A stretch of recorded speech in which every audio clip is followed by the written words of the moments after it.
What if I told you that the biggest question in all of science is one we still can't answer? Not how the universe works, not what it's made of, but something far more unsettling. Why does anything exist at all instead of nothing? Pause for a second. Imagine absolute nothingness.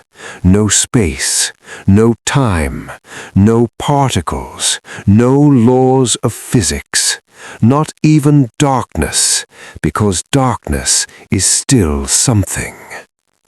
Now, ask yourself, why isn't that the case? Because somehow, against all odds, something exists. And science, despite all its power, hits a wall here. You've probably heard of the Big Bang, the idea that the universe began from an incredibly hot, dense point and expanded into everything we see today. But here's the problem no one talks about.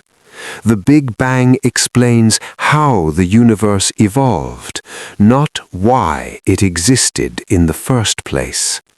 What caused it? What existed before it? Some physicists say nothing. Others say quantum fluctuations. But that just pushes the question back. Where did those laws come from? Why do those rules even exist? Physicist Richard Feynman once warned about this kind of thinking. He said that just because we can describe something with equations doesn't mean we truly understand it. We might say the universe came from a quantum vacuum, but what is that really? It's not nothing. It's a sea of energy, a set of rules, a framework that allows things to appear and disappear. That's already something. So the real question remains, why is there something rather than nothing? Some scientists try to escape the question. They say maybe the universe is just a brute fact. It exists because it exists. No deeper reason, no explanation. But if that feels unsatisfying, you're not alone. Because our brains are wired to ask why.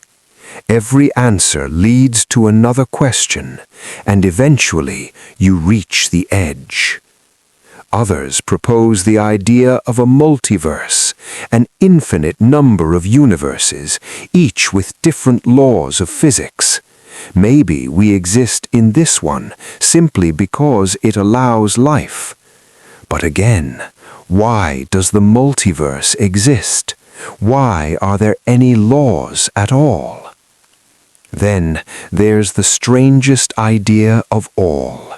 That nothingness might actually be impossible, that the absence of everything can't exist, because even to define nothingness you need a framework, a rule, a concept, which, ironically, is something.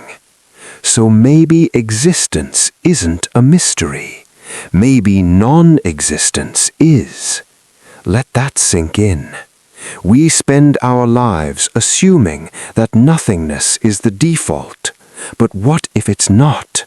What if the universe exists because it has to? Not by chance, not by cause, but by necessity. And here's where things get uncomfortable, because this question might never have an answer. Not because we're not smart enough, but because the question itself might be beyond science. Science works by explaining how things happen, but why is there anything at all might not be a scientific question. It might be something deeper. Even the greatest minds have struggled with this. From philosophers to physicists, no one has cracked it. And maybe that's the point. Because sometimes the most important questions aren't the ones we can answer. They're the ones that force us to confront the limits of our understanding. So, the next time you look at the stars or feel the ground beneath your feet, remember this. Everything you see, everything you know, everything that has ever existed is balanced on a question with no answer. Why is there something instead of nothing? And the most unsettling part? We might never know.